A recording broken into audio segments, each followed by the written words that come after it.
আমাৰ এই অঞ্চলটো সুন্দৰপুখুৰী বুলি কয়, সুন্দৰপুখুৰী কোচগাঁও। বহুত ক্ষতিসাধন কৰিলে। মোৰ বিশেষকৈ মোৰ ঘৰৰ মোৰ ফাৰ্ম এখন আছিলে, ব্ৰইলাৰ ফাৰ্ম এখন। ফাৰ্মখন উটুৱাই লৈ গুচি গ'ল। চাইডৰ বাউণ্ডেৰী ৱাল আছিলে, ৱাল ভাঙি লৈ গ'ল। কাৰেণ্টৰ পোষ্ট বগৰাই দিলে। ঘৰৰ ভিতৰতো যথেষ্ট ক্ষতিসাধন কৰিছে। ঘৰৰ ভিতৰত বৰ্তমান ক'বলৈ একোৱেই নাই। থাকিবলৈ বিচনা পত্ৰ চব ভাঙি শেষ কৰি পেলালে। চব পানীৰ তলত, কাপোৰ চাপোৰ চব পানীৰ তলত। মানুহখিনিৰ ওপৰত যেনে তেনে আমি চটৰ ওপৰত ৰৈ আছোঁ। ঘৰৰ মজিয়াৰ ফ্ল'ৰো ভাঙি তলত সোমাই গ'ল, মানে এনেকুৱা অৱস্থা ঘৰৰ। একোৱে ব্ৰইলাৰ ফাৰ্মখন মোৰ গোটেই সম্পূৰ্ণ ফাৰ্মখনৰ নাই বুলি 4-5 লাখ টকা মোৰ ক্ষতি। ব্ৰইলাৰ কুকুৰাও লৈ গ'ল, লগতে গোটেই ঘৰটো ভাঙি লৈ গ'ল, ভেটিটো উঠাই লৈ গুচি গ'ল। এই সন্দৰ্ভত মই প্ৰশাসনক, নাজিৰা সমজিলা প্ৰশাসনক এটাই অনুৰোধ জনাম। আমাৰ সুন্দৰপুৰ অঞ্চলত এতিয়া বিভিন্ন অঞ্চলৰ পৰা বানপানীত অসংখ্য গৰু আহি ইঠাইতে ফচি গৈছে, মানে আহি তাৰ পৰা আমাৰ উশাহ নিশাহ লোৱা, শ্বাস প্ৰশ্বাস লোৱাত মানে যথেষ্ট অসুবিধা হৈছে। গতিকে প্ৰশাসনে ইয়াৰ ওপৰত কিবা এটা বিহিত ব্যৱস্থা ল'বৰ কাৰণে অনুৰোধ জনাইছোঁ। নহ'লে অঞ্চলবাসী এতিয়া বেমাৰ আজাৰ হ'ব, উশাহ নিশাহ ল'বলৈ অসুবিধা হৈছে গৰুৰ কাৰণে। গৰু ছাগলী আছে, এইফালে পচিছে, গোন্ধাইছে, বহুত অসুবিধাৰ সৃষ্টি হৈছে। মানে যিমানখিনি ক্ষতি কৰিছে, মানে মোৰ অপূৰণীয় ক্ষতি। সেই ক্ষতি মই হয়তো জীৱনত পূৰাবই নোৱাৰিম। ভৱিষ্যতে ভবাও নাছিলোঁ যে এনেকুৱা ধৰণৰ আহিব বুলি পেলাই। মানে মোৰ ধানৰ বস্তা নিলে প্ৰায় 15টামান, আৰু সন্মুখ ভাগৰ মোৰ সীমাৰ যিখন বেৰা আছিলে, সেই বেৰাখন সম্পূৰ্ণৰূপে বিধ্বস্ত কৰিলে। আৰু এখন জপনা আছিলে, ষ্টীলৰ, সেই জপনাখনো সম্পূৰ্ণ ধ্বংস কৰিলে। আৰু ভিতৰৰ বয় বস্তু একোৱেই নাই, সকলোবিলাক পানীৰ তলত ডুবি আছে বৰ্তমানলৈকে। এই অঞ্চলটোৰ নাম আমাৰ সুন্দৰপুখুৰী, কোনো নিৰ্মলীয়া বুলিও কয়। এই কিয়ান ক্ষতি দুখন ফাৰ্মতো সম্পূৰ্ণ শেষেই।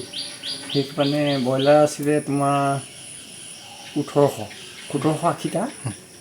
তাৰপাছত সেইখিনিতো একেবাৰে পলস 1.5 ফুটমান হৈ গ'ল, চব তলত পোত খাই গ'ল। আৰু গৰু আছিলে, ডেইৰী ফাৰ্মত তোমাৰ 12-12জনী। সেই 12জনী উৎপাদনটো অনুপাতত প্ৰায় মাহেকত 70,000 পৰা 60,000 টকা হেৰিটো হয়। কষ্টিং প্লাছটো কৰিলে বেছিয়ে হ'ব, 40-50,000-45,000 টকাৰ দানা লাগে। কালি বাৰু ভেটেৰিনেৰী ডিপাৰ্টমেণ্টৰ পৰা 3 বেগ দিলে এই চাপৰ, আৰু সেইখিনিতো খৰচ আছে, প্ৰায় মোৰ লাখৰ ওপৰত হ'ব খৰচ।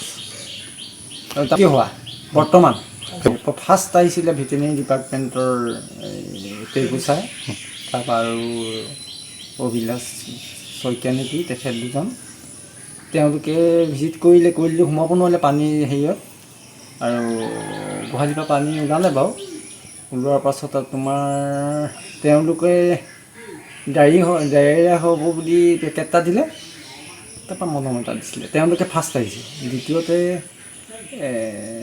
প্ৰশাসনিক এডমিনিষ্ট্ৰেটিভ হিচাপে তেওঁলোকে পাছত আহিছে যে সোমাব নোৱাৰিলে যে, তাৰপৰা ৰিলিফ হিচাপে ভেটেৰিনেৰী পশু বিভাগৰ 3 বেগ চাপৰ বান সাহাৰ্যটো পাইছে পানী আৰু চাউল যথেষ্ট। মোৰ বৰ্তমান ভিতৰটোৰ অৱস্থাই নাই। 3খন কাপোৰ কানি ইত্যাদি সেইখিনিতো কমপ্লিটলি ডিষ্ট্ৰইড হৈ গ'ল।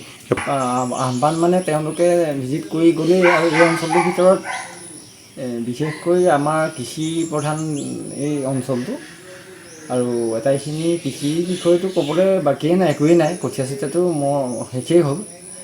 আৰু আমাৰ প্ৰফেশ্যনেল হিচাপে মোৰ বিশেষকৈ ইয়াত কেইখনমান আছে জাইজীয়া আপোনাৰ ব্ৰইলাৰ ফাৰ্ম, পল্ট্ৰি ফাৰ্ম, সেইখিনিয়ে একেবাৰে শেষ কৰি দিলে।